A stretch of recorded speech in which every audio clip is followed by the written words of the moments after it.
নমস্কার বন্ধুরা, সুষমাস রেসিপিতে আপনাদের সকলকে স্বাগত।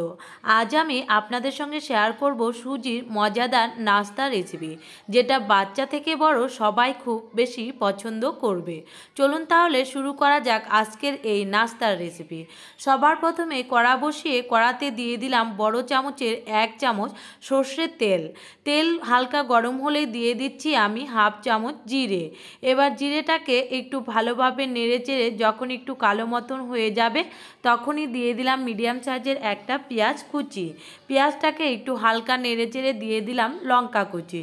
লঙ্কাটা আমি এখানে 2টো লঙ্কা কুচিয়ে নিয়েছি। এবার পেঁয়াজ আর লঙ্কাটাকে ফোড়নের সঙ্গে হালকা ভেজে নিয়েছি। তারপর এখানে আমি দিয়ে দিচ্ছি 1 চামচ রসুন কুচি। বন্ধুরা, রসুনটাকে আমি এখানে থেতো করে দিয়েছি, আপনারা চাইলে এটা গ্রেট করে বা বেটেও দিতে পারেন। এবার রসুনটাকেও আমি পেঁয়াজ লঙ্কার সঙ্গে এইভাবে একটু ভেজে নিলাম। তারপর এখানে দিয়ে দিচ্ছি আমি গাজর। আমি এখানে একটা গাজর গ্রেটারের সাহায্যে গ্রেট করে নিয়েছি। এতে কিন্তু সুজির সঙ্গে খুব ভালোভাবে মিশে যাবে। এবার গাজরটাকেও এই ফোড়নের সঙ্গে ভালোভাবে নাড়িয়ে নিচ্ছি। এবার গাজরের মধ্যে দিয়ে দিচ্ছি পরিমাণ মতো লবণ, আর গুঁড়ো মশলার মধ্যে দিচ্ছি হলুদ গুঁড়ো। এবার লবণ আর হলুদের সঙ্গে খুব ভালোভাবে গাজরটাকে মিশিয়ে নিতে হবে, মানে গাজরটাকে খুব ভালোভাবে ফোড়নের সঙ্গে ভাজতে হবে। আর ভাজার সময় সামান্য একটু লঙ্কা গুঁড়ো দিয়ে দিলাম। গুঁড়ো মশলার সঙ্গে এবার গাজরটাকে হালকা আঁচে ভালোভাবে ভেজে নিতে হবে। তো ভাজতে ভাজতে যখন গাজর থেকে তেল ছেড়ে দেবে আর খুব সুন্দর একটা গন্ধ বাইরে বেরিয়ে আসবে, তখনই বুঝতে হবে ভাজাটা খুব সুন্দর হয়ে গেছে। তো এবার আমি আপনাদের 1 মিনিট পর দেখাচ্ছি। দেখুন খুব সুন্দর মশলা থেকে তেল ছেড়ে দিয়েছে। এবারে এখানে আমি দিয়ে দিচ্ছি জল। এখানে ছোট বাটির 2 বাটি জল দিয়ে দিচ্ছি। এবার জলের সঙ্গে খুব ভালোভাবে ফুটিয়ে নিতে হবে, আর জলটা ফোটা পর্যন্ত আমরা এখানে অপেক্ষা করব। বন্ধুরা, আমি এখানে 1 মিনিট পর ফিরে এসেছি। দেখুন জলটা টকবক করে ফুটতে আরম্ভ করেছে। ঠিক সেই সময় দিয়ে দিতে হবে সুজি। এখানে আমি ছোট বাটির 1 বাটি সুজি দিয়েছি, যে বাটিতে জল দিয়েছিলাম।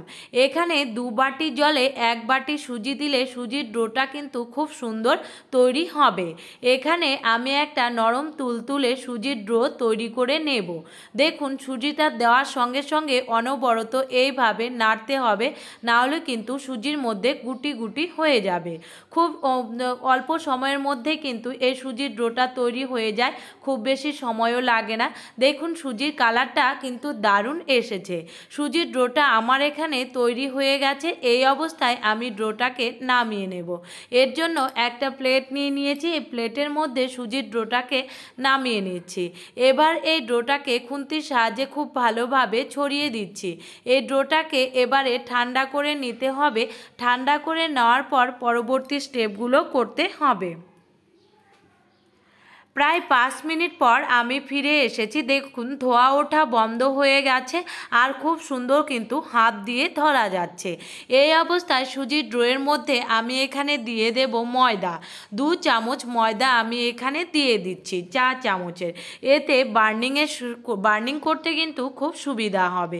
এবার ময়দার সঙ্গে সুজির ডোটাকে খুব ভালোভাবে মেখে নিতে হবে। একটা নরম তুলতুলে সফটি ডো তৈরি করে নিতে হবে। আমি এখানে সুজির ডোটাকে 5 মিনিটের মতন হাত দিয়ে চেপে চেপে মেখে নিয়েছি। তারপর দেখুন সুজির ডোটা এরকম নরম তুলতুলে হয়েছে, কোনো রকম কিন্তু ময়দা দেখা যাচ্ছে না, একেবারে সুজির সঙ্গে মিলে গেছে। এবার এই ডো থেকে অল্প অল্প করে ডো নিয়ে এইভাবে বলের মতন করে তৈরি করে নিতে হবে। যখন বলের মতন তৈরি হবে, হাতের সাহায্যে এইভাবে ঘুরিয়ে ঘুরিয়ে চেপে চেপে একটা বাটির মতন তৈরি করে নিতে হবে।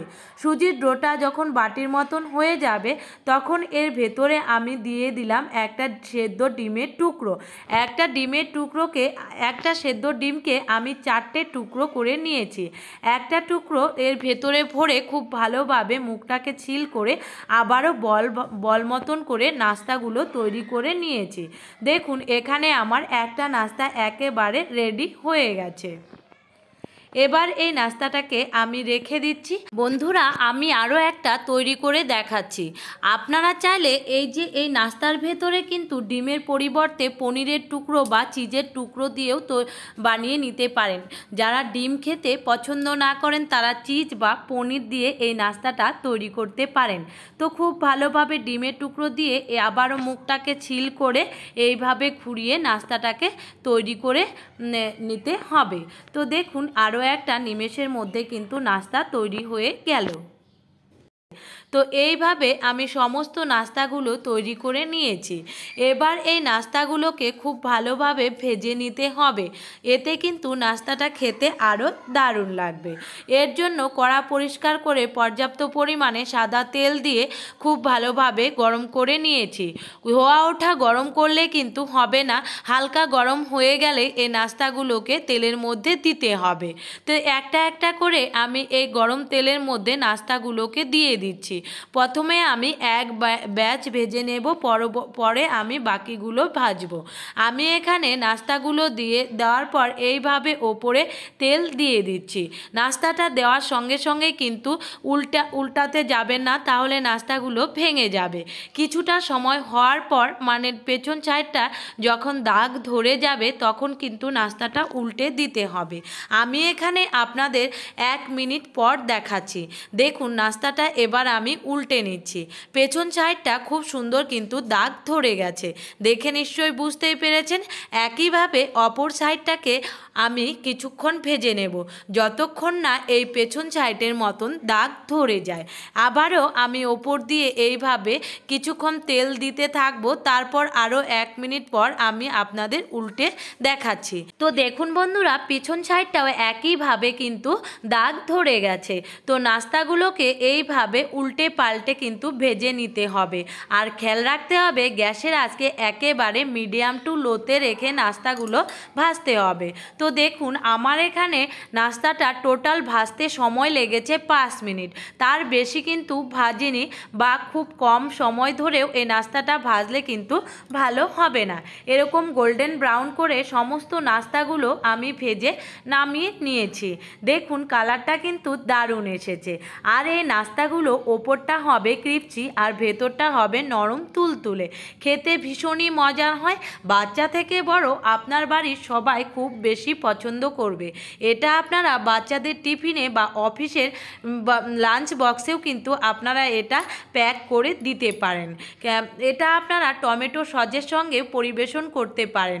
দেখুন, আমি একটা ভেঙে দেখাচ্ছি, ভেতরটা নরম তুলতুলে আর ওপরটা কিন্তু অনেকটা ক্রিপসি। বন্ধুরা, প্রতিদিনের মতন আজও আমি বলবো, রেসিপি ভালো লাগলে ভিডিওটিতে লাইক করবেন আর আমার চ্যানেলটিকে সাবস্ক্রাইব করে দেওয়ার অনুরোধ রইল। ফেসবুক থেকে দেখে থাকলে প্রোফাইলটিকে ফলো করে দেবেন। সবাই ভালো থাকবেন, সুস্থ থাকবেন। দেখা হচ্ছে পরবর্তী কোনো রেসিপিতে। টাটা।